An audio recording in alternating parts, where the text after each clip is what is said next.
Yes, people, welcome back to Mission Podcast, and it's another episode. Well, it's not another. It's a wrestling episode. It's not kayfabe and out, but we're gonna try something new here. With Survivor Series just around the corner, why not give you guys some Survivor Series themed episodes? And today, me and my very special co-host Danny DK, we're gonna talk about one of the top, we'd say, yeah, it is the grand four pay-per-views. It's probably fourth out of all of them, if we're being honest, but a great pay-per-view nonetheless. Has it lost its appeal in recent years? I'd say so. I don't think it's as revered as it once was, but hey, um, yeah, there's been some incredible history at the pay-per-view. So we decided to have a little discussion on what is the greatest Survivor Series moment of all time.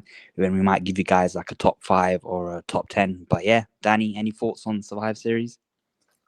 I mean, was this the second ever pay-per-view to be like come into fruition? I think it was after think Mania. so.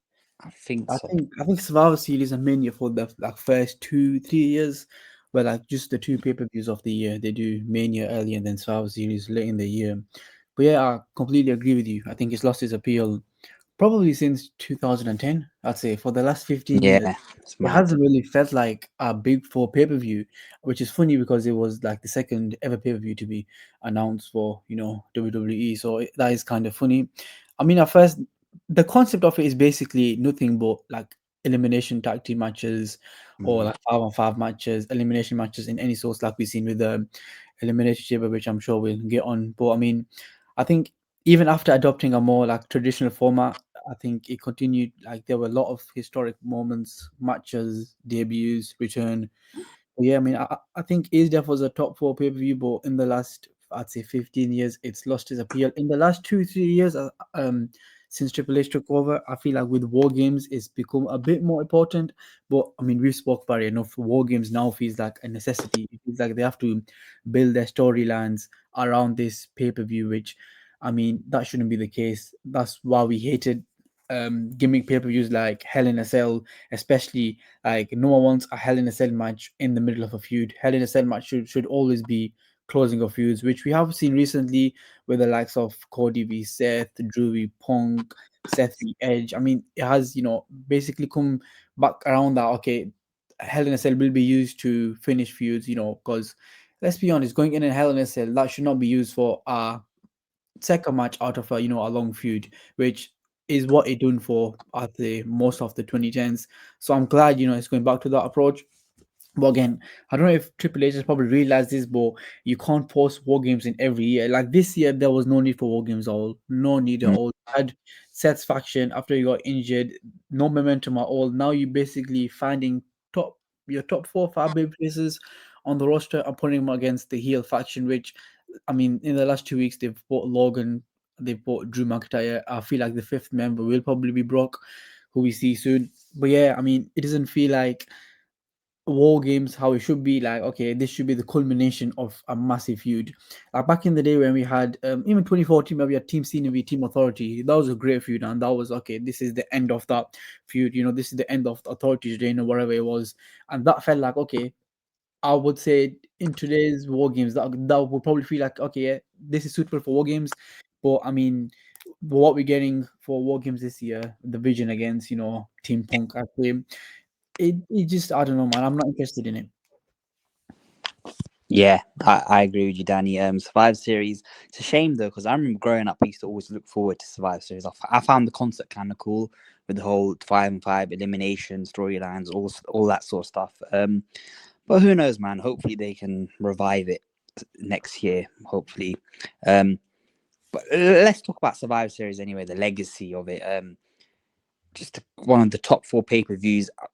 Back then as well, pay per views were a rarity when it was. I think I can't remember what year it was, but back in those days, it was literally just WrestleMania, Royal Rumble, SummerSlam, Survivor Series. That's it. Those are the only pay per views. So they were huge deals back then. Obviously now we have like 12 to 14 a year, but I'm trying to think from the early years of Survivor Series. Let's kick this off then. The first moment I want to talk about, and in general, really, Survivor Series has had a lot of debuts over the years, yeah? But arguably one of the most important debuts of all time happened at the 1990 Survivor Series, the debut of The Undertaker. Now, us looking back, we can go back, oh, it's not really a great moment because at the time, maybe you didn't realize how big of a deal this guy was. But looking back at it now, it just gives you like it gives you goosebumps and chills. Like this was the start, of the birth of the greatest character in wrestling. What do you think, Danny? Agree with you. I feel like, of course, I wasn't alive in the 90s, so I didn't know how wrestling was back then. But I kind of get a view that wrestling was like this big, loud, colorful. Yeah, Mm. these cartoon gimmicks, over the top personalities like Randy Savage, Hulk Hogan, and then they came this guy like the Undertaker, who no one had ever seen before. No one, I think, in wrestling before Undertaker had tried this gimmick, and at that time you probably think, is this gimmick gonna work? How is it gonna work? What's it gonna lead to? And he became probably the best character in wrestling history. Yeah, 100%. Like on paper, yeah, it's such a stupid gimmick. Do you know what I mean? What a supernatural dead man that has powers and he can do shit like this, blah blah, get buried alive and gets resurrected. On paper, it's corny, it's stupid. It's like something out of a cheap 70s or 80s horror movie, but a testament to flipping Mark Calloway. Like he took this gimmick and he ran with it and he made it work. And it is 100%, don't care what anyone says, the greatest character in the history of professional wrestling outside of WWE as well. Amazing, amazing debut. But I wouldn't rank it. I wouldn't have it as the greatest of all time, to be honest. We'll rank these moments towards the end of the video. But on keeping on the topic of debuts, there we might as well talk about the next big debut. I think 1996 was when The Rock debuted as Rocky Maivia. Now, if you look at the actual moment itself, it's not really a big moment because he didn't really get much of a reaction, but he had a little bit of hype coming in as a what was he, third generation or second generation superstar, right? And yeah, he comes out as you said, Danny, the cartoonish babyface gimmick, like with the hair and the costume. And maybe the moment itself isn't great, but looking back at it now, it was the birth of one of the greatest um, icons this industry has ever seen. The guys, look at him now, he's a superstar. He's even bigger. He's transcended the sport of wrestling, and to think he started off at 1996 Survivor Series, it's incredible, don't you think? Yeah, I completely agree with you. Like you said, he came in as Rocky Malvia, a typical ultra baby face who had this blue gear on, these blue knee pads, and he was basically the definition of like a 90s good guy, right? He was like this generic guy. And from that character to see what he became is just like, it's crazy, it's staggering.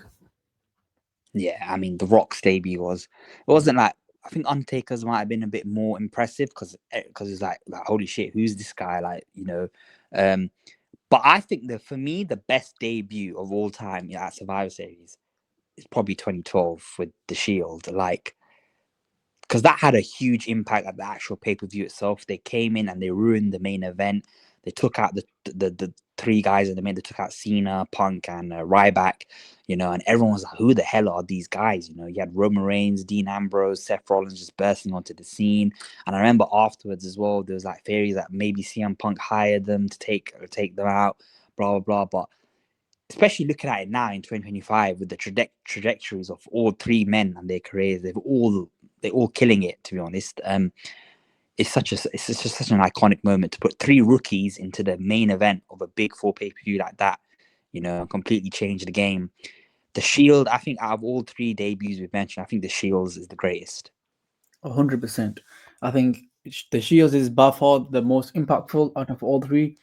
I mean, with The Rock and Undertaker, they basically went on to do great things, but I don't think that pay per view was like that moment for them. For the Shield, it 100% was. There was the three new guys from NXT, right? And at that time, the company needed some new stars. They needed some guys to push in the main event scene.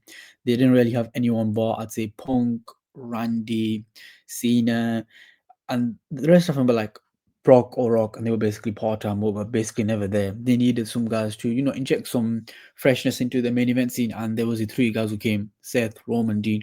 All of them had like a different demeanor to him. Yeah, this Dean Ambrose guy who was this really unpredictable guy, a loose cannon basically. Seth was the mind of the Shield, the first ever NXT champion, and then was Roman Reigns, the powerhouse, the prospect to people. We're gonna say, what's gonna become the next big thing of the company. It was just amazing.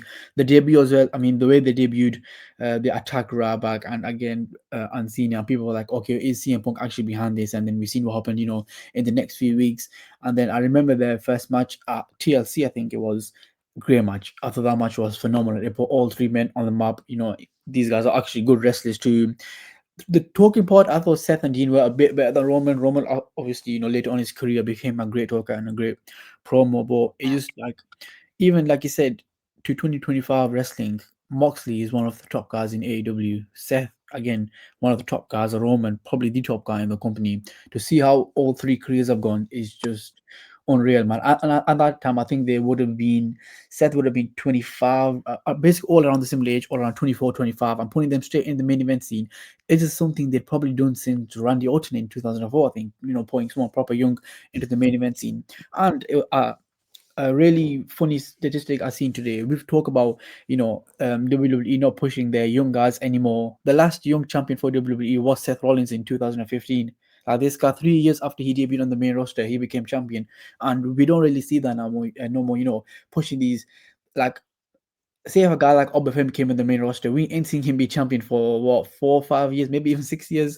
But back then, Dean Ambrose became champion in 2016, Roman became champion in 2015, Seth became champion in 2015. Like these guys all went to have great careers, and I think out of all the debuts, this is probably the most impactful. Yeah, 100%. I mean, we mentioned the point. WWE nowadays, when these guys from NXT come up to the main roster, they're struggling to like make an impact. Like, there's a lot of guys we can mention. I mean, Carmelo Hayes, I think that's one of the biggest examples right now. He comes onto the main roster and he's just done nothing. Just lost, He's yeah. just been lost in the shuffle.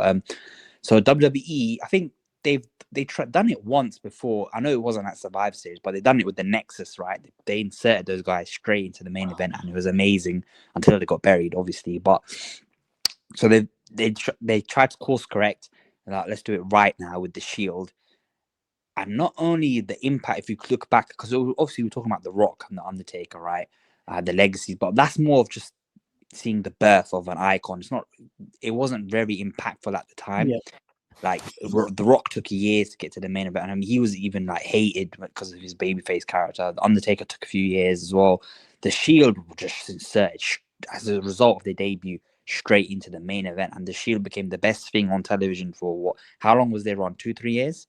yeah. In 2014, so it was around nearly 2 years. And again, the way they wrestled all their matches, their six-man tags were so fun. I think they revolutionized the 6-man tag. Like they made that interesting. I remember they went on a huge undefeated record as well, and it became like must see television to see if someone can beat the Shield in a 6-man tag. Yeah, I mean, all the matches were great. I remember guys like Cena, Randy, Bryan, Punk later as well. All these guys had great tag matches with the Shield, and when the Shield did actually lose for the first time, it felt like a huge deal, right? Like, oh, these guys have been undefeated, defeated for the first time. I remember, I think it must have been the Road Brothers, Cody and his brother Dustin. I think they defeated them. I think it was must be Battleground or something like that. When they won the tag belts, it felt like a huge deal. The Shield rarely ever lose, and it just that 2 years they were there for. I thought it was amazing. I thought their run was Yeah. amazing. 2013 was an amazing year for them. 2014 when they turned babyface, turned on Kane and Co. When they saved Jerry Lawler from an attack, that was great. I think at that time they basically had to turn face because the fans were behind them. No one wanted to boo the Shield. They were so cool. They'd come out, they take out legends. They took out the Undertaker. They took out Rock. They took out so many top stars as well. And I thought by 2014 it was the time. Okay, let's turn these guys babyface. There's a lot of merch to be sold here. There's a lot of tickets to be sold here, and then that turn, iconic turn. Some people would say that turn was a bit early because they probably had a lot of time in the for babyface turn, babyface run. I'd say if they went for years babyface run, that would have been amazing. But the way the turn happened, how shocking it was, everything, it was amazing. I remember, I think Seth Roman have said it that Vince wanted to actually turn him heel on the road to Wrestle, no, just turned one of them against each other on the road of WrestleMania, and all three men said, "No, we've got a lot of juice left in us. You know, we can sell a lot of tickets, we can sell a lot of merches. You know, just trust us and don't turn one of us. You know, don't break up the Shield." Yeah, and I thought it was for the great. They went on to have the matches against Evolution. The two matches I thought were magnificent.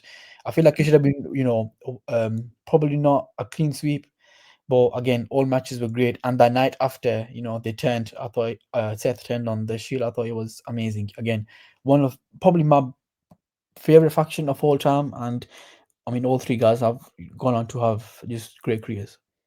Yeah, I mean, the Shield debuting in 2012 for me, out of the debuts, that's the one we'll keep. We'll Yeah, get rid of the other two if we're going to do a top five or top 10. But yeah, let's move on then. And two more from the 90s that I want to talk about, right? This might be the most famous incident in wrestling, 1997 Survivor Series, the iconic Montreal Screwjob. Now, I can't imagine being a fan at the time and seeing, because this sort of thing was unheard of. You know what I mean? Real life scenarios coming in to affect a match. Um, so obviously Shawn Michaels has Bret Hart in the sharpshooter, and then the bell rings, and everyone's like confused because Bret never tapped.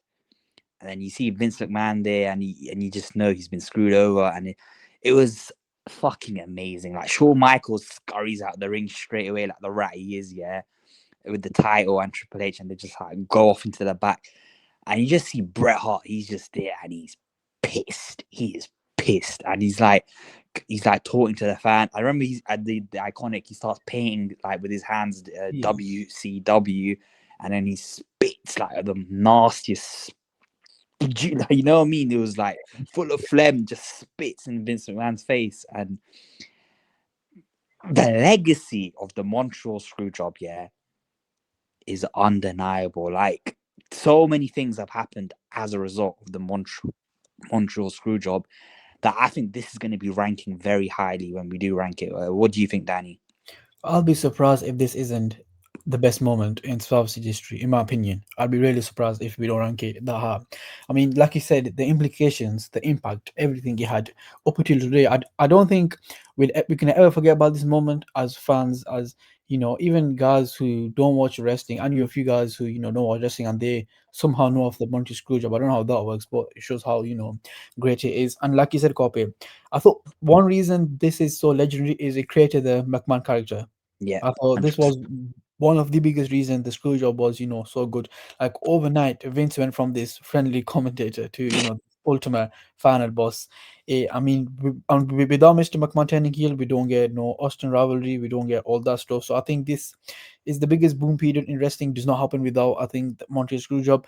And another reason, it made the company feel real again. Like fans, I mean, nowadays more than ever, they knew wrestling was scripted, right? Well, I feel like the Screwjob blurred the line in a way that I don't think anything has ever done before. Fans were there thinking, okay, was this real? I mean, I think that confusion did kind of inject some kind of life into the product. Wrestling became predictable again. Like anything could happen. Anyone could just go out and go into business for themselves. It turned Bret Hart into a folk hero. He lost the match, but let's be honest, he was the guy who won from the match, right? Like he walked out, he won the moment, and again it elevated Sean into iconic territory.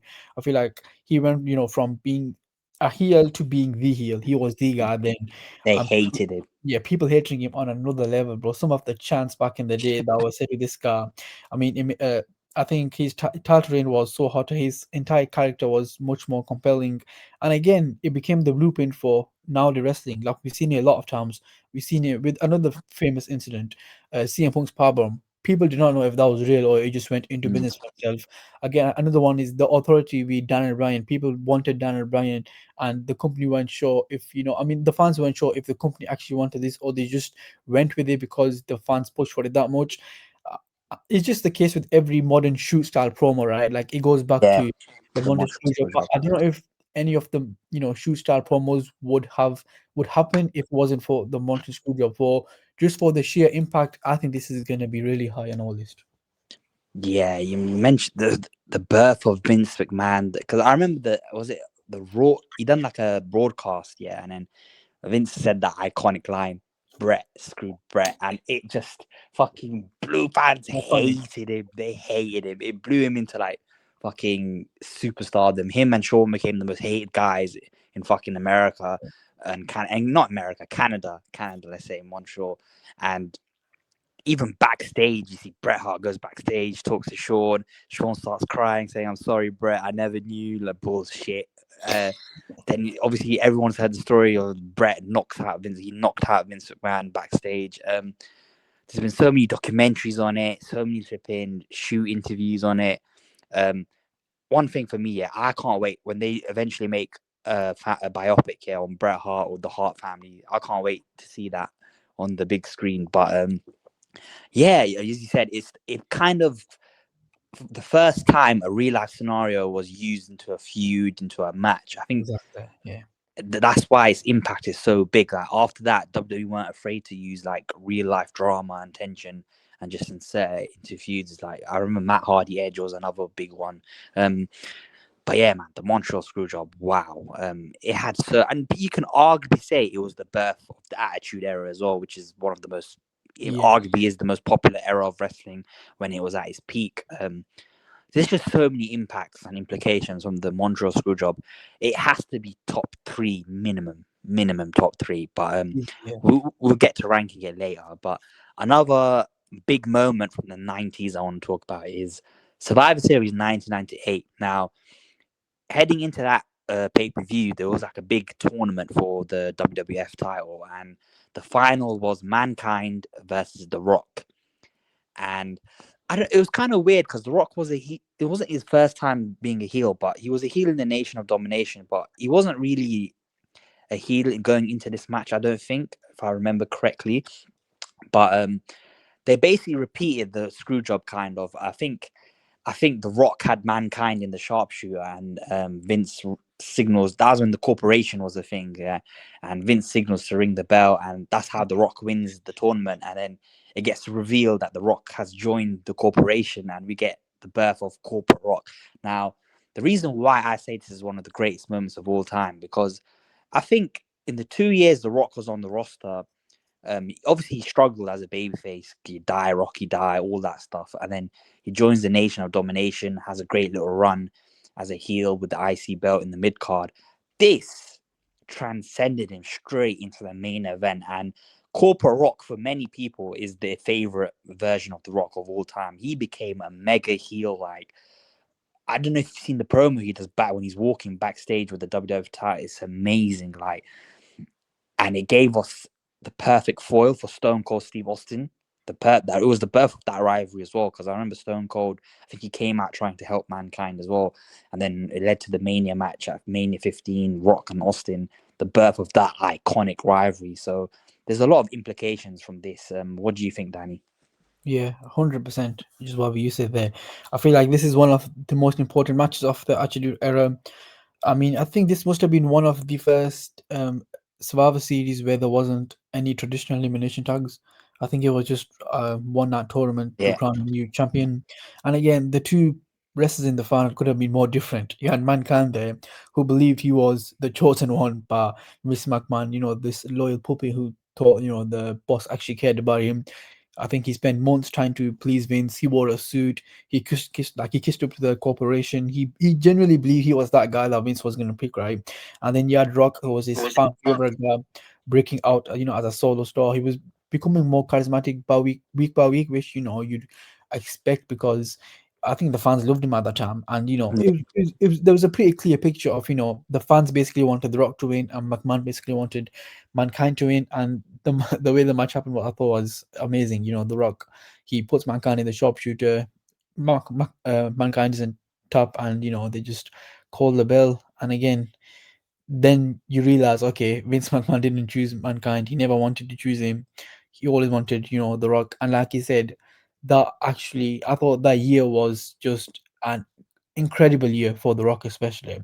It actually, I think catapulted The Rock into stardom. Like you said, we got a lot of great storylines for that. We got we got Austin with, not Austin with Rock v Austin, we got Rock with Triple H from that. We just got a lot of great stories. And again, it made Rock a mega heel. It elevated Mankind into a superstar babyface. yeah, It it went in line with the McMahon mastermind storyline, and again, it was basically one of the peaks of the Attitude Era, which again, like you said, is one of the best, probably the best period of wrestling for WWE. So yeah, everything about the moment, I think it's like an iconic moment. But yeah, man, just it was just great. Yeah, great moment, especially in the career of The Rock as well. Led to one of the best, arguably the best rivalry of all time. One of the best moments ever as well. Mankind winning it, I think, a few months later at Raw on the Raw episode, where WCW spoiled it because it was a taping. Just so many like things happened as a result of Mm. that decision. So that's a great moment as well. Moving on then into the 2000s. Now, this one might not be on everyone's list yet. I think this one's kind of underrated, yeah. But this one holds a bit of sentimental value to me because I remember as a kid, I had 2001 Survivor Series, yeah, on video, and I used to watch it all the time. And I think at that point, the main storyline headed in was the invasion angle. Now, listen, going back when I got older and looking back, I realized the invasion angle was horrible. It was a mess, yeah. But there's something special about the Survivor Series pay per view. It's the culmination of that whole storyline. Yeah, the way they built it up. I remember the promo was amazing. The video package they do was amazing for it. Yeah, It felt like life and death. It felt like the biggest thing in the world. Yeah, Team WWF versus the Alliance. You were like, oh shit! If WWF loses, they're going out of business. WCW and ECW are coming in. So many factors were going into this. Yeah, Team WWF they weren't like a unit. Like you had The Rock and Chris Jericho, they weren't on the same page. And then on the Alliance, Kurt Angle and Stone Cold weren't on the same page. There's so many like factors going into this moment, yeah. And then you get the main event, Survivor Series 2001, Team WWF, The Rock, Undertaker, Kane, who else was in it? I'm trying to Chris Jericho, and I think it was Big Show. And then the Alliance, you had Shane McMahon, Booker T, Rob Van Dam, Kurt Angle, and Stone Cold, right? Uh, and then the whole match is amazing, like a good 40 to 45 minutes, yeah, eliminations. And the final two, obviously, stems down to The Rock and Stone Cold, the two biggest stars at the time, and they have a great back and forth like mini match in it, and the drama was amazing, Danny. Like the referees were getting knocked out all the time. They would send the WCW referee, then they send the WWE referee. I think Chris Jericho came, and then Chris Jericho like turns on the Rock and like hits his finisher on him, and everyone's like, "What are you doing, Chris?" And then the Undertaker comes out because Rock kicks out, and then Chris Jericho's trying to go back to hit him again, and then the Undertaker comes out and takes care of Jericho. And I think an underrated thing about this moment, yeah, the commentary was amazing. You had JR representing WWE, and then I think it was Paul Heyman, right? And Paul Heyman's an annoying twat on commentary, especially like throughout the whole match. Yeah, he's taking the piss. He's saying to Jim Ross, "You're gonna be out of work on Monday. How do you feel about that, JR? How do you feel about that, JR?" And then it culminates here with Kurt Angle. We thought Chris Jericho's been one to cost WWE, but it's Kurt Angle out of jealousy, nails Stone Cold with the WWE belt. The Rock hits the rock bottom. One, two, three. The crowd erupts. And then Vince McMahon comes out, takes off his jacket, throws it to the ground. And The Rock's just like got his arm in the air, and you got JR's going crazy on commentary. He's like, the WWF lives, the Alliance dies, and it pans to Paul Heyman's face, who doesn't say a word. He's just there with a shocked face. It is so good. It is so good. It's one of my favorite moments of all time. I don't think it'll rank that highly on this list, but yeah, I don't know what your thoughts are, Danny. yeah, I watched this back a few times, and again, like you said, the drama of this match was incredible. There are a lot of highlights. Like you had Kane go on this monster run early. You had Rob Van Dam's amazing spots, Shane McMahon's amazing spots, and you had the Undertaker have like a locker Leader, room yeah. leader kind of performance. Like he was okay. This is my team, and again, like you said, The Rock and Austin, a callback, to the legendary feud. Everything about this match was amazing. And then you had that twist with, Kurt Angle turning. He ran in, grabbed the title belt, and smashed Austin in the head. The Rock took advantage, hit the rock button, and got the pin. Everything about that was amazing. And the legacy of that match, I think, is like really impactful. It was like, I think it was the true end to the Attitude Era. Yeah, I think like then WWE began, to evolving into the ruthless aggression era. It created a lot of storylines overnight. You had Rock v Jericho, I thought, intensified. Kurt Angle became, this massive baby face. Undertaker kind of transitioned into this big evil persona, and again, even guys like Booker T, he became like a main event guy in the company for the next few years. And again, I thought the emotional payoff was there. And again, I thought fans at that whole time were probably thinking, what kind of draw do Survivor Series had? Like a top five V5 match. And I think this match probably reminded them, there can still be a lot of drama, betrayal, yeah. turns, and yeah, everything about I this match. think it's the I think it's the best traditional tag match that's ever happened at Survivor Series. The drama, the stars that were in it, you can't beat it in my opinion. But we'll make a video on that at some point. Um, but yeah, I think Survivor Series 2001, the whole thing, the whole hype, the build up, the commentary, the drama, the superstar. For me, I think it's very underrated. As you said, Danny, it was like the end of an era. It was like a celebration of what made the Attitude Era so great.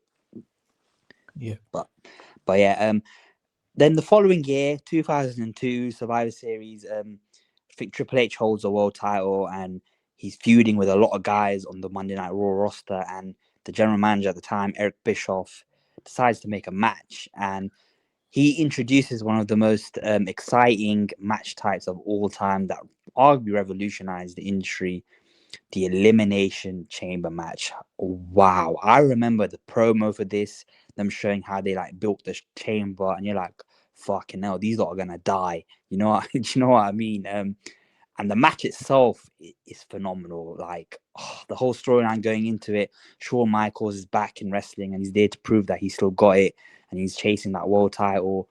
It was at Madison Square Garden as well. The setting of it was great.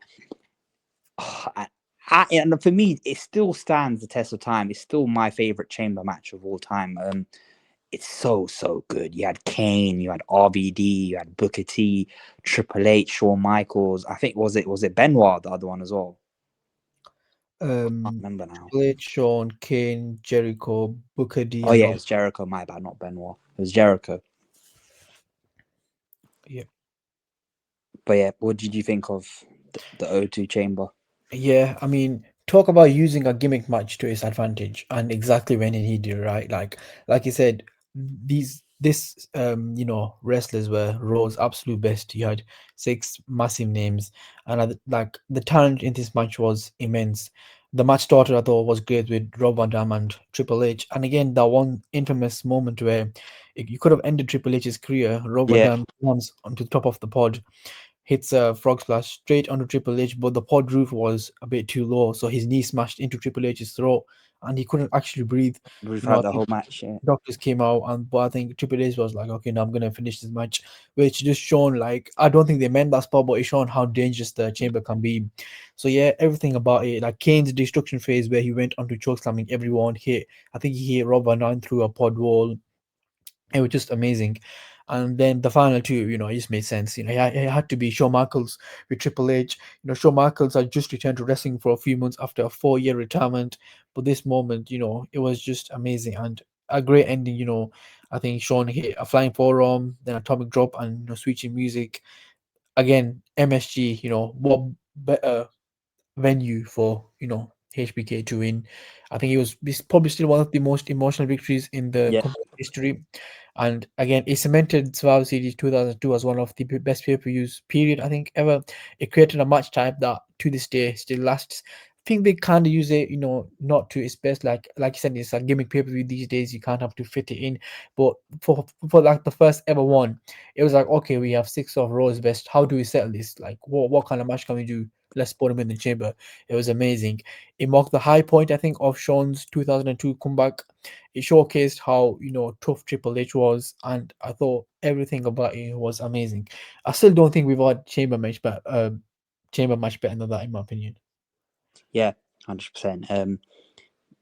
Shawn Michaels winning it was a great moment. Oh, I remember how bad his gear was though. Oh my god, those ugly brown pants.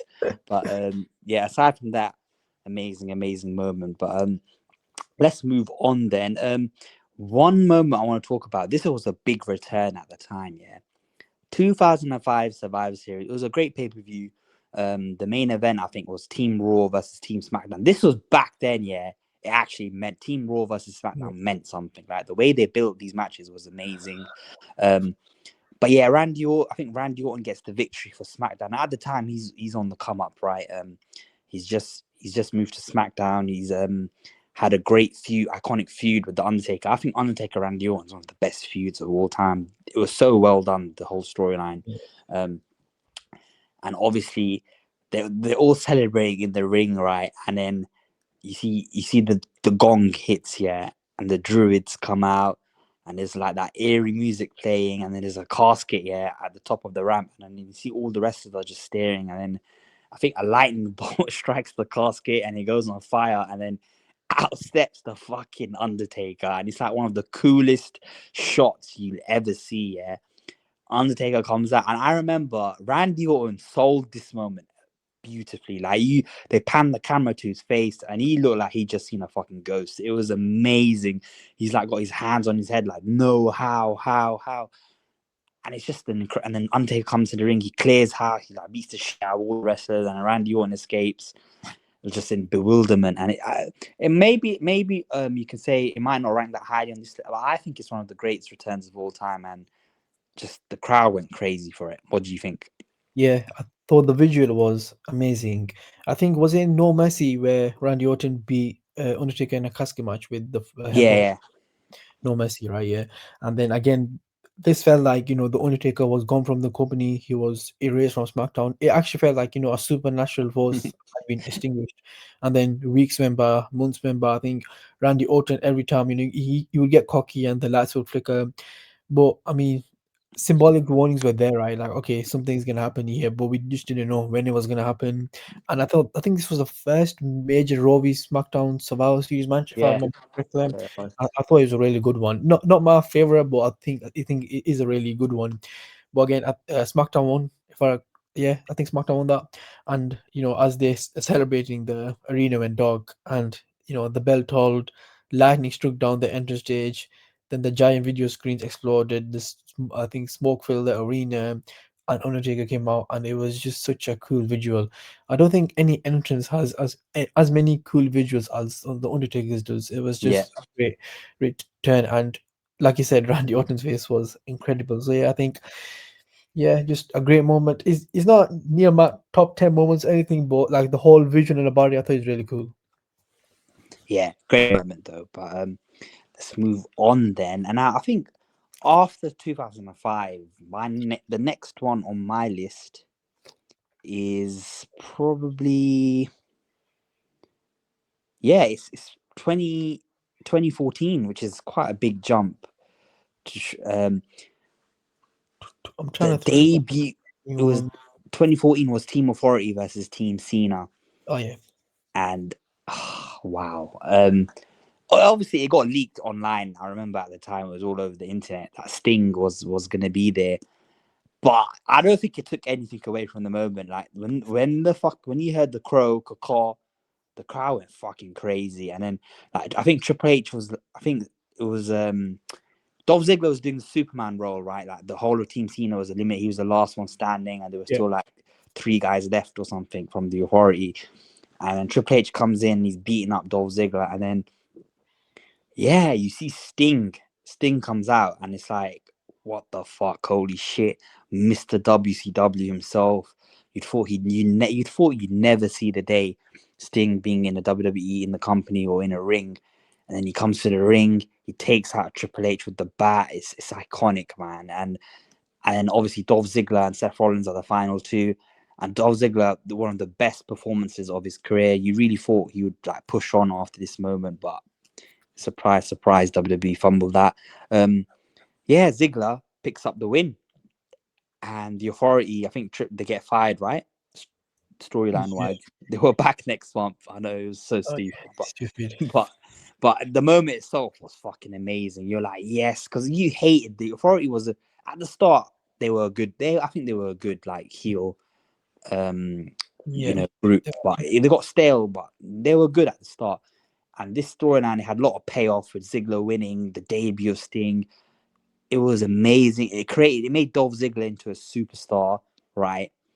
And you really thought he was gonna like push on into the main event scene. It wasn't to be, but hey, it is what it is. Yeah. What did you make of it, Danny?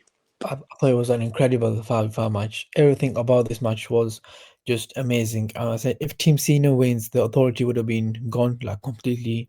And if Team Authority wins, every member of Team Cena was going to get fired except Cena. I think that was the stipulation going into this match. And like you said, the Authority, I think 2013, probably until Mania 30, I thought they were great heels. But after that, it was kind of still like no one wanted to see these 20-minute of the Authority promos opening Raw. Like people were just sick of him. And I guess that's probably what made this match, more appealing to the fans. Okay, the Authority can finally be gone. Of course, that wasn't the case. Seth threatened to end Edge's like whole life by taking his leg out, and then Cena was like, okay, I'll bring back the Authority, and they were back the next night. That was just a big mess, but it is what it is. But the actual match though was amazing. You had Big Show turning, surprise, surprise. I don't think anyone's surprised about Big Show turning in the middle of the match. But you had guys like Rusev, I think, had put great performance in. Luke Harper was there as well. And again, like you said, Dolph Ziggler, this was the performance of his life. One of the best babyface performances I've seen. And, I think first he eliminates Kane, then he eliminates Luke Harper. He fights off Seth's J&J security. The crowd was so hot for Ziggler, probably the loudest he's ever been. And then Triple H enters the ring, and people are like, okay, Ziggler's got Seth B here. That's what happens. And then Triple H comes in, and then we get the iconic debut of Sting. I mean, I watched this live and I didn't have internet. Well, I wasn't big on like checking wrestling news, so I didn't know Sting was Yeah. gonna debut. But when this guy debuted, it was just an once in a lifetime moment. Great, you had Sting and Triple H confronting each other, then hit the death rope, and then Sting put Ziggler on top of Rollins, and they won that match. And again, a great moment. Everything about this match, the actual match, the moment, it was just incredible. One of probably my favorite 5v5, I'd say, until even today. I'd say I love everything about the match. It's a shame what happened after the match, though. Like Dolph Ziggler, right? You're thinking, he's got this This, you match. know what? This was Ziggler. I think this was like the third time they tried to push him, right? Yeah, because He had a survive. Yeah, he had a survivor. I think it was Team Foley versus someone. It was he was the last one, I think, and was he this in beat Orton. 2011 or 20? I can't remember correctly. 2011 or 2012, one of Yeah, them. but like I said, they even put the belt on him in Yeah, 2013. 2013. He got injured there, and then of course he had to, lose it. But like you said, Carpe, this wasn't the first time they were pushing Ziggler, but this felt like okay, finally he's gonna break out. Mm. And of course, I don't blame Ziggler here at all. I thought he had a great performance. What happened after it though? The company just didn't want to push him. They want to push the same guys at the top. They didn't have any interest in seeing Ziggler as a main eventer, which he kind of settled as an upper mid carder. But again, this was the performance, to if there was going to be any performance to put Ziggler into, the main event scene, it was this one, and it's a massive shame that didn't happen. But again, this match was iconic. He had one of the greatest surprises, I'd say, ever. Ziggler had a great performance. It was the end, of the Authority storyline, and again, like I said, you rarely ever see any 5v5s with as much stakes as this match had, which made it, the all better. So yeah, man, this is, I say, I don't know if you would call this moment Ziggler's winning, I think Ziggler's it. maybe, or would you call this I think it's Sting's? the greatest moment, to be honest, because I remember like after this was the third and final time they had a chance to push Ziggler and they just didn't do it, and I think people stopped caring after they fumbled this, and then it was weird because I remember in 2016 they randomly tried to push him again. Like I think it was him and Dean at SummerSlam. No, he Yeah, became like the number, and then the fans just weren't buying it. They're like, we don't care, we don't want to see him. And then after that, I think Dolph had a very good feud with Miz over the IC belt, and he cut that iconic promo. so good. Sometimes the things you love don't love you back, blah blah. And I think that was the last time really Dolph was relevant in WWE. Sadly, but yeah, great moment. It could be top five. You never know. I think it could be. We'll see. Yeah, But we'll see. I mean, just talking about Ziggler, I feel like he's one of the most underrated performers in the company's history. yeah, I think he's a he great deserved wrestler. better. He deserved He better. could talk on the mic. He could easily have been a main eventer, but I don't know what Vince didn't see in him. The company just didn't want to push him into the main event scene. 2016, like you said, he had that match with Ambrose at SummerSlam, which was one of the most, Yeah, just underwhelming matches of all time. Don't know why that happened at all. That feud in Miz I thought was a really good feud. It genuinely was an amazing feud. One of my favorite Intercontinental Championship feuds of all time. The promo, like you said, he caught on the SmackDown was amazing. He put his career on the line. That match, I think, must have been No Mercy. I think it was. Again, yeah, it was an unreal match. So yeah, I feel like Ziggler in another life could have been, a top star for the company. It's just a shame he had, I think at times they wanted to push him, but one way or the other, some things didn't go their way, and they feel like, okay, let's just stay with the same guys. Let's not push new talents like Ziggler. but that was great, man. Moving on then. 2015 was awful. Oh 2016 God, had a lot. do you remember how bad 2015 was? Though I It remember was, everyone it was everyone wanted them to do a repeat of like the Rock storyline, with the for Roman joining the Authority, and they just picked the most boring safe option. But forget about 2015. For me, I think 2016 was a very good pay per view in general, but the shock factor when Goldberg beat Brock Lesnar in what was it, a minute or something? 2 minutes and 15, I think it was something like that. Yeah, like he just completely destroyed him. I mean, Goldberg came back after like what, 12 years away from the Yeah, company, 12 years. and obviously they were trying to promote the bloody WWE 2K game with Goldberg and all that. But Goldberg v Brock, in 2004 that was considered a dream match, and but when we got it, I think fans realized they were both leaving, so they like just they. I remember the Mania 20 match; they just booed both of them. It was hilarious. And yeah, and so they thought, let's do it justice. Let's bring Goldberg back, the guy that beat Brock Lesnar at Mania 20. And yeah, and Brock Lesnar, I can't lie, even though they stretched it, obviously, I enjoyed it for what it was. I think this is a bit underrated, this feud. It was really interesting because Brock was the guy in it. Like, he broke the streak, he was champion, he destroyed Cena, Suplex City, all that shtick, yeah. And then in comes a guy, Goldberg, who just, when he beat him, it's like he took Brock's soul. Brock lost all his confidence and like he was like doubting himself. And I remember, was it the 2017 Rumble when Brock enters the Rumble and Goldberg just like eliminates him straight Yeah, away as well. That was great. That was great. And then Mania 33, okay, they didn't need the fucking title. That's still one of the worst decisions they yeah, ever done. But stupid. you know what? Their Mania 33 match, for what it was all right. Like, I remember everyone was like gonna say it was gonna be so bad, but it was a decent little 5 minute match that they had. And yeah, but speaking of Survivor Series 2016, this moment was genuinely shocking. Like, I remember on the online reaction, everyone was like, "What the fuck? No way!" Goldberg just squashed Brock Lesnar. Yeah, what are your thoughts, Danny? Like you said, Copy, it was insane. I don't think anyone expected Goldberg to beat Brock in that fashion. Like I didn't think Goldberg was going to win at all. I was like, okay, this is probably a one-time appearance. Apparently, they wanted him to bring him back because I think it was of a 2K game. Like he was apparently promoted for the Yeah, game. Vince was like, okay, let's bring Goldberg back.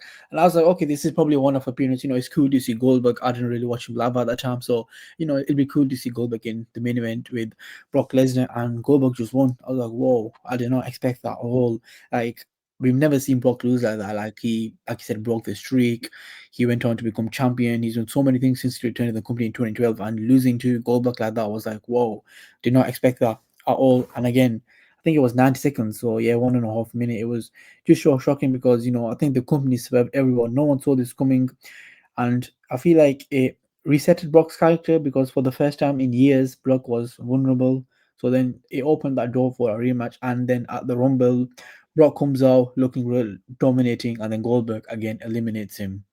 And like you said, we got that match at Mania 33. I really enjoyed that match. I thought for what it was, the few minutes car crash, I thought it was an amazing car crash.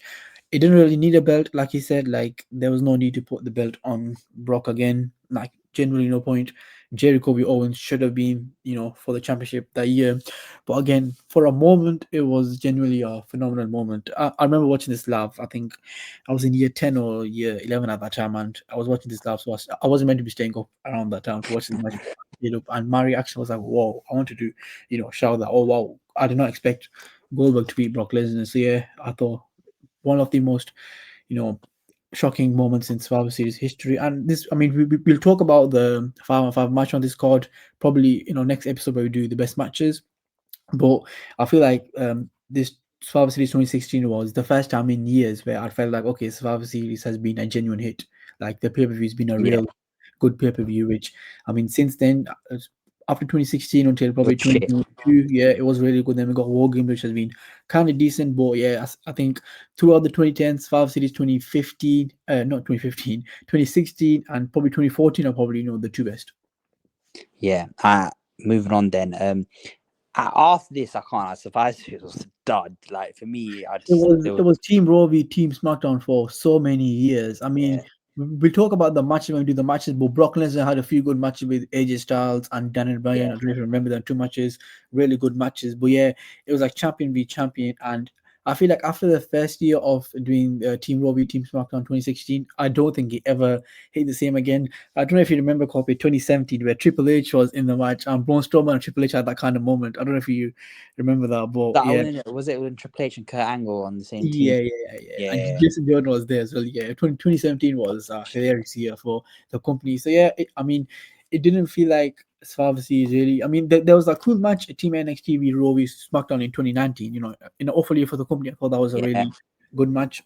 But yeah, until 2022, where you got the Bloodline against the other team, the Babyfaces. I don't think Survivor Series are really important. And then you got onto 2023. We talk about all the moments from these matches. But yeah, I feel like 2016 was a really good pay per view.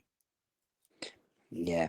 Um, I think the last moment then on this list, probably the recent years, like 2 years ago, Survivor Series 2023. We had I can't remember. Was it Judgment Day versus Team It was Cody? Judgment Day and Drew McIntyre against Seth, Yeah, Cody, yeah, Jay, Sammy, and Randy. yeah. Obviously, and Randy Orton was like a shock return. Yeah. Uh, uh, the pop was fucking Oh, amazing. amazing. And then you think it's done, and like they put the trademark logo, and then all of a sudden there were rumors, obviously beforehand, but nobody thought, nah, no way. CM Punk's music hits, and you're like, what the fuck? You never thought you'd see the day CM Punk would come back to the WWE, and yeah, it happened. And I remember it genuinely felt like it was an unplanned moment because Seth Rollins was like raging. He Yeah. was like, fuck you, you piece of shit. And it was like, oh shit, they didn't even know. I don't know. I think they did, but whatever. If they did it or didn't, yeah, Seth sold that moment really Yeah. well. And then you see Randy Orton's like smiling at Punk, like, I think they told Randy in it, like before he went out, Punk's coming at the end. I think he was the only one who knew. Oh, Well, yeah. that's what they're trying to say. Yeah, 100%. I mean, I think AEW fired CM Punk, I think September. And since then, right, it was funny because Survivor Series had been announced in Chicago like a few months before that. Like, this wasn't a CM Punk thing, right? Like, they never announced Survivor Series, just for CM Punk to return. It was never the plan for him. But he got fired, I think it was in early September, must have been after All In or All Out, if I remember correctly, one of them pay per views. And then months after that, there was a lot of speculation, right? Like, do we ever see Punk back? I had a bit of hope because I remember he visited the company, was it like in April, to see a few of the Yeah, guys, to make amends. I think guys like The Miz, he was, trying to make amends with Kevin Owens, guys like that, he was trying to make amends with. The people like, whoa, we do not expect him from CM Punk. Is he just trying to, piss trying off to at AEW. yeah, or is he trying to make amends with the company? So if he does get fired, he can come back to the company in a good way. And that 2023 was a crazy year for wrestling. And then we got into a few weeks before Survivor Series, and for some reason he had Shinsuke Nakamura hitting the GTS, and we were like, whoa, what are you doing here? Like, I never thought we were gonna get a Shinsuke Nakamura v CM Punk. I didn't expect him to debut, that. And I was manifesting it, right? Like I was saying, oh, this is gonna 100% happen. I don't know when it's gonna happen. It might happen after the match. It might happen, he might be the fifth guy on the team. I was like, this is in some way or form, this is gonna happen. And the way this company did this, right? Like having Randy Orton returns, I was like, okay, I would have been happy with this paper if it was just a Randy Orton return. Like Randy Orton Yeah, is one of the top stars. He'd been out with since surgery since 2022, I think it was. So seeing Randy return after a year and a half, it was massive. The pop we got, the spots they did in this match, the actual obviously Morgan match, what I thought was a really fun match. I really enjoyed this. And then I was like, okay, if you end this with Randy Orton, I'll be happy, right? Like CM Punk might not just come back to this company. It is what it is. Then they zoom out. You see that thing on the bottom right corner, and then Punk comes out. Bro, I lost my head. Like this generally might be my favorite Survivor Series moment ever. I generally like since he left in 2020, no, 2014. I do not expect CM Punk back wrestling at all. Like we see him in AEW, right? I was like, okay, he'll probably stay in AEW. He probably does it like guys in WWE, and the fact he came back, bro, I'm still shocked to this day. Like, I see this guy holding the WWE Championship. I was like, bro, 5 years ago, I would never have expected you, to be in this company, doing what you're doing. So the more shocking, probably my favorite moment on the whole list, to be honest. But yeah, man, like, I I don't know. I kind of like. There was a part of me which was like, okay, it's never gonna happen, right? Like, okay, I'm just trying to manifest this as something which might happen. But when it actually happens, when his music hits, I was like, whoa, is this real? Like, has he actually returned? And the reception he got after that, and I mean, his last 2 years, I think he's had a really good run. He's at one of the best Hell in a Cell matches with Drew McIntyre, an amazing feud. And again, this year, he just won the WWE Championship. So, I mean, let's hope he has a good run. But yeah, man, that's, I think, one of my favorite moments in Slav, just in wrestling, period. Yeah, 100%. I mean, I'm a big CM Punk fan like you, Danny. When I remember we were there in it for All Out AEW, All Out in Yeah. the, and then after the match, we checked Twitter and this is breaking news that CM Punk had a fight backstage, and then that felt like I don't know why something in the air. It felt like that was the last time we're ever going to see CM Punk wrestle. So him coming back to WWE was mental, man. After that, he had such a bad reputation. Everyone was like, "Oh, CM Punk's a cancer to wrestling." Good riddance, And I felt so bad because I remember when he came back in 2021, that was a huge return as well. That was a huge moment as well. It actually made me go and watch AEW like for a few Same months. here. Like, you know what I mean? Like, I was actually excited about AEW. I was like, wow, Punk's here. He's gonna save wrestling, and obviously just didn't pan out that way.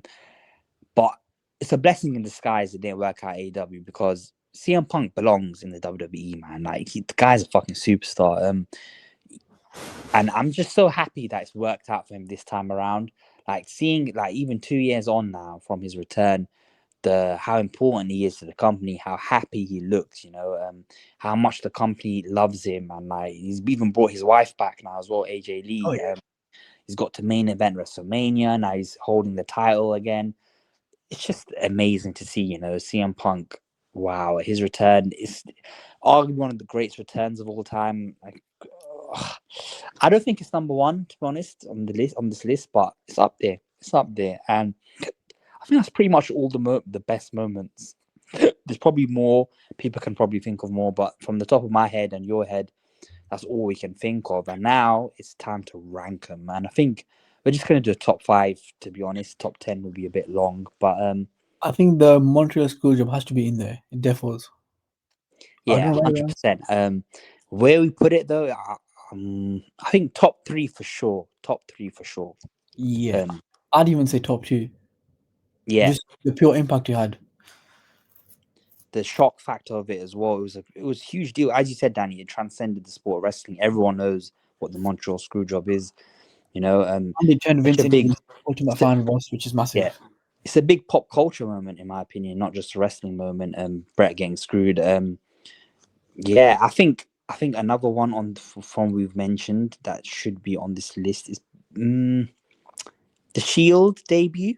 Do you think it could make this I'd, list? of all the debuts, I'll put. Yeah, that is the best debut. I'll probably put that fifth though. Yeah, Oh, I agree I with you. mean, yeah, we'll see. But right now, is fifth for me. Right. I'm trying to think. Do you think the Chamber match makes it? And Shawn Michaels. I mean, it was a huge thing. Shawn Michaels coming back, winning his first title after a career-ending back injury. The I'd say the challenge. confetti. Yeah, I'd say makes it. But I'd put it at 4 or I'll put 3. it fourth right now. Yeah. Right. What are moments? You know what? This one, people might bat their eyes at, yeah. But I might be a bit biased. Maybe it shouldn't be at 3. Maybe we can move it down. But you know what? Survivor Series 2001. it was a fucking hype moment, man. It was a hype moment. As you said, it was like a celebration of what made the Attitude Era so great. It marked the end of an era. It was just a great moment. The crowd was going crazy. The commentary was amazing. It's like when I think of wrestling and moments that make me feel like a kid again, that is one of them. I don't know if you what you think, Danny. Yeah, I mean, I wouldn't mind having this on the list. I like two or something. Again, like you said, it was basically the culmination of the Attitude Era. It was what everything made the Attitude Era great.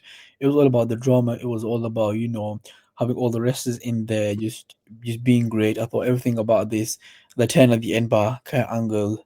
It was basically what summed up the Attitude Era, like all these drama. I think they're trying to replicate it in the 2025 WWE with all the interferences and returns. It's not quite working, but back then it was. But it was amazing. Yeah, and then obviously another one. I think, yeah, oof. Nah, it gets a bit difficult because there's two moments here that I think can make it. Yeah, Okay, which one was there's it? there's Sting and Ziggler. I think that's a great moment, and there's Punk's return. It's between them two. Mm, I'd ooh, I'd take out Shields and put them six then. We're only going to do a top five, so I think Yeah, so maybe the Shield might not make the cut. I'll probably have to take the Shield out because like we said, it was a great moment, a phenomenal moment, and it transcended three guys, into stardom. But I don't think it's better than Punk's return, Ziggler's performance, and anything other on the list we've had, in my opinion. And the Screwjob, of course, is not better than Mm. that. I, you know what? I think Screwjob should be number one. Ah, yeah, that's what I said. It was my number one. Screwjob should be number one. I think it's 2 and 3. There's a bit difficult. I think two. Punk's return. Would people put it in top three? As a moment for me, it's a top two moment, but I don't know if people will put it there. The change. Shawn Michaels winning as well is a great moment. I think the Sting and Zig. I don't know, but that's a great moment as well. Sting making his I'd put debut. Sting and Ziggler fourth or fifth, That's what I was gonna say. and I'd say I'd put it at maybe fifth. 2001 at fourth, Yeah, I can agree with you on that. and then I'll put Ziggler's. No, then I'll put the Chamber second and Punk's third, or the other way around. I don't know. I don't know, man. The thing is, though, Punk's return is just you're just one of those things you'd thought would never happen. Like I know That's the Brett reason. and Vince. I know Yeah, Brett and WWE made it. It's a bit different because Vince wasn't around this time, but yeah, I think I have to agree with you. Just 'cause the way it happened, it fucking broke the internet. and again, he returned twice, right? He returned in 2021 and 2023. The 2023 one was more of a shock factor. Like Yeah, we did because not. I think everyone on the it got leaked anyway. Punk was returning in 2021. Yeah, the one in 2021 felt more emotional to me because I didn't expect to see this guy wrestle ever again. So, like, personally, that was more emotional. But the one in 2023 was definitely a more shocking one. Like, I did not expect to see this guy in a WWE ring since he retired since he left the company in 2014. So, I think for me, that is definitely top two. Yeah, So, it's the screw job first, wait, second, I'm just writing it. I'm just and writing down the. okay. All right, so at number 5 on our greatest Survivor Series moments of all time, I've got the debut of Sting slash Yeah. Dolph Ziggler's Superman run, with seeing Team Cena beating the Authority. At number 4, Survivor Series 2001, the end of the Attitude Era and the invasion angle with The Rock securing the win for Team WWF. I've got that at number 4. At number 3, I've got Shawn Michaels winning the World Heavyweight Championship after 4 years out at the Elimination Chamber, Madison Square Garden. Just an iconic match and an iconic moment, emotional moment. We've gone for that at number 3. Um, at number 2, the return of CM Punk. Well, we had the return of Randy Orton as well. Combined, just amazing Survivor Series moment. And our number 1, of course, arguably the most famous incident in wrestling. Well, outside of Benoit, maybe Benoit dying and the whole Benoit, tragedy. The Montreal Screwjob, the cultural impact of it, the impact of it on the industry as a whole. It's just the implications from the Montreal Screwjob. There's just too much to not have it as number one. It is the greatest moment in Survivor Series history, in my opinion. Yeah, I mean the impact he has till this day with all the shoot style promos we see, the scene like CM Punk's part bomb, I think bro, like fans were actually questioning, whether they meant this, whether this was actually Yeah, I think that's our top five. Danny's a bit busy, but yeah, man, top five Survivor Series moments. I'm pretty happy with it. yeah, I mean I think that's a solid top five. The Shields one we had that in the top five, but I'd say because I don't think it's as impactful as any other top five as a moment. Like we can talk about what happened later. Like definitely, if you talk about how he transcended three guys into stardom, it's definitely was one of the most impactful moments. But as a pure moment at that time, I think the five we named are probably the top five. Yeah, I agree with you, Danny. That's our top five. So unlucky for you guys who if you actually do listen to the whole thing, you just want to skip to the hour mark to get the top five. But hey, it was a good discussion. I enjoyed it. Probably longer than we expected, but I guess for moments it's kind of them ones, and you got to talk about the All of them. impact of them. Yeah, you got So to. it's all right. But yeah, man, that's been the what is the greatest Survivor Series moment of all time. I'm sure you guys will have different opinions to us, but yeah, that's our verdict. We've given you a little top five as well. But We'll yeah, do let us matches. know. We'll do matches and pay-per-views soon. We'll try Yeah, to do them soon. we'll do a few more Survivor Series related videos. To be honest, but yeah, man, it was a good fun episode. Can expect a lot more wrestling content. We've got wrestling content in the bag for you guys. But yeah, that's been Mission Podcast. See you guys for the next one.